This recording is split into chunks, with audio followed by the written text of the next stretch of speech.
د عامه روغتیا وزارت مسؤلین وایي چې د یاد وزارت بېلابېلې اداري برخې او د روغتیايي کادرونو اسناد به ډیجیټل بڼې ته واړوي. ډاکټر قلندر عباد د عامه روغتیا وزارت سرپرست په کابل کې د خصوصي روغتیايي علومو د انسټیټیوټونو د ډیټابیس په پرانیستې غونډه کې وویل چې د هېواد په ټولو ولایتونو او مرکز کابل کې به د دولتي او خصوصي روغتیايي مرکزونو او روغتونونو ټول سیستمونه ډیجیټل بڼې ته واړوي ترڅو په لرې پرتو سیمو کې خلکو ته غوره روغتیايي خدمتونه وړاندې شي او د خلکو ستونزو ته په ښه توګه رسیدنه وشي.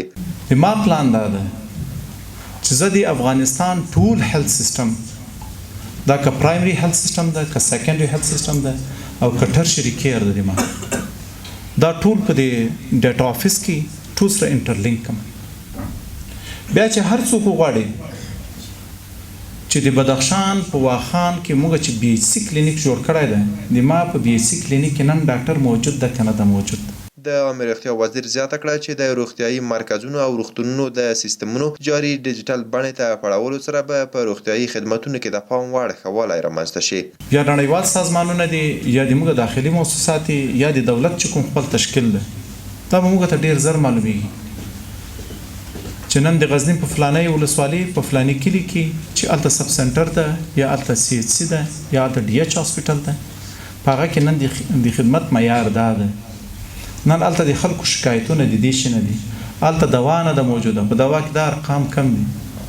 نو بیا دغه منیجمنت موږ ته بیا ډېر اسانه کېږي. ډاکټر قلندر عباد زیاته کړه چې د خصوصي روغتیايي علومو د انسټیټیوټونو د ډیټابیس سره به د روغتیا د برخې د پرسونل د علمي اسنادو او مدارکو کتنه ارزونه او لاسرسی اسانه شي. شفاخانې مربوط چې څومره سیستم ده دا به ټول په دې کې راشي او دا به په یو کلیک باندې محترم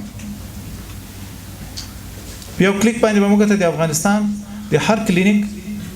د هر ځای معلومات راته کیږي. د خصوصي روغتیايي انسټیټیوټونو محصلینو خوښي څرګنده کړه ویلي چې مخکې به د روغتیا د برخې علمي او کادري اسنادو کې فساد موجود و او د پیسو په بدل کې به د ډاکټرۍ علمي اسناد په جعلي توګه جوړېدل چې د ډیجیټل سیستم له فعالېدو سره به یا د ستونزه په بشپړه توګه حل شي. دغه خو د افغانستان د برحاله زده کړې دپاره ډېر یو ښه سیستم دی ځکه پخوا چې کوم محصلینو هغو د خپلو نمراتو په خاطر باندې زیات وخت په دغې نمراتو کې لګېده خو اوس د یو ډیټابیس سیستم په خاطر باندې هغه کولی شي خپل دغه نتایج په اسانۍ سره او د کم وخت کې لاس سره. دا واقعا د خوشحالۍ خبره ده چې د ډیټابیس